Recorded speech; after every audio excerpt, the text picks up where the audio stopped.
सुर्खेतमा कक्षा 11मा अध्ययनरत विनिशा विश्वकर्मा बहिनी बिहान ट्युसन पढ्न जानुभएको रहेछ र निकै समयपछि पनि फर्किएर नआउँदा उहाँको आमाले चाहिँ खोज्दै जाने क्रममा पहिले फोन गर्नुभयो। फोन गर्दाखेरि फोन स्विच अफ भएको कारणले गर्दा खोज्दै जाने क्रममा चाहिँ शहीद पार्क छेउमा रगताम्य अवस्थामा भेट्नुभएछ र अस्पताल लाने क्रममा चाहिँ अस्पताल लगिसकेपछि मृत्यु भइसकेको घोषणा गरिएको रहेछ हैन। घोषणा गरियो, जसमा चाहिँ अनुसन्धान गरिएको छ बलात्कार भएको हो भनेर। अनुसन्धान मात्रै न 99% बलात्कार भएको हो भन्ने पुष्टि भएको छ र नेपालमा होस् चाहे विदेशमा होस् जुनसुकै ठाउँमा होस् आफूले चिनेको व्यक्तिसँग पनि हामी छोरी मान्छेहरू निकै सतर्क रहेर हिँड्नुपर्ने हुन्छ।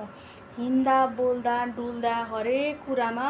अझ एउटा कुरा कि कतिपय ठाउँमा यदि कसैलाई बलात्कार भयो र त्यो मान्छे बाँचेर चाहिँ समाजमा जिउनु छ भने मान्छेले यदि कुनै दिन त्यो व्यक्तिले चाहिँ यदि छोटो कपडा लायो भने के भन्ने चलन छ भने छोटो छोटो कपडा लाउँथे, त्यही कारणले गर्दाखेरि चाहिँ यस्तो भयो भनेर भन्ने कतिले त्यसो भनेर पनि बोल्ने चलन छ क्या हाम्रो समाजमा हैन। त्यही पीडितलाई नै अनेकौं लालछनाहरू लगाउने बानी छ हैन। अब तर मरिसकेको व्यक्तिलाई न्याय दिनका लागि आवाज उठ्दैन, किन उठे पनि न्याय पाउँदैन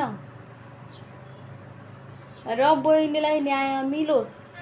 हामी सबैजना नेपालीहरू र एउटा महिला भएको कारणले गर्दाखेरि हैन, यदि पुरुषै भए पनि आफ्नो घरमा दिदी बहिनी आमा बाबा सबै दिदी बहिनी आमा आन्टी त हुनुहुन्छ नि, उहाँहरूको लागि पनि हामीले आफ्नो छोरा छोरीहरूको लागि आवाज उठाउनु पर्ने हुन्छ हैन। यदि हामी त्यही घटनास्थल छेउछाउमा नभए पनि न्यायको लागि सोसियल मिडियाबाट भए पनि हामीले आवाज उठाउनु पर्ने हुन्छ। विनिशा बहिनीले न्याय पाउनुपर्छ, न्याय चाहिँ पाउनुपर्छ। जसरी पनि पहिले जसरी दबाइन खोजिन्थ्यो त्यो कुरा फेरि हुनु हुँदैन, दोहोरिनु हुँदैन। फेरि पनि अर्को चेली निर्मला पन्त बनिसकेकी छिन्, तर निर्मला पन्तले जसरी न्याय पाइनन् त्यसरी न्याय नपाउने भन्ने हुँदैन। हामी आवाज उठाउनुपर्छ, न्याय पाउनुपर्छ, न्यायको लागि हामीले बोल्नुपर्छ जसरी पनि। र यति दुःखलाग्दो घटना सुन्दाखेरि के लाग्छ भने यस्तो नरपिशाचहरू, यस्तो पापी मान्छेहरू पनि यो संसारमै हुँदा रहेछन् हैन। हाम्रो समाजमा हुँदा रहेछन्, हामीले जोगाएर राखेको हुँदो रहेछ जस्तो लाग्यो क्या। त्यसैले विश्वास कसैको पनि नगर्नुहोस् हैन।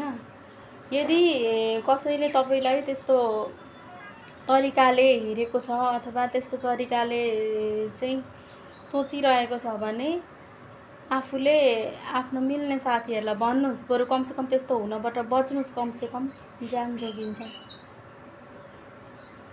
यति भन्न थियो मलाई। सबैजनाले सक्दो सेयर गर्नुहोस् अथवा भिडियो बनाएर लाउनुहोस्। विनिशा बहिनी अर्को निर्मला पन्त हुनु भएन, पटक्कै हुनु भएन, कदापि हुनु भएन। त्यो हुन हामीले दिदैनौँ पनि।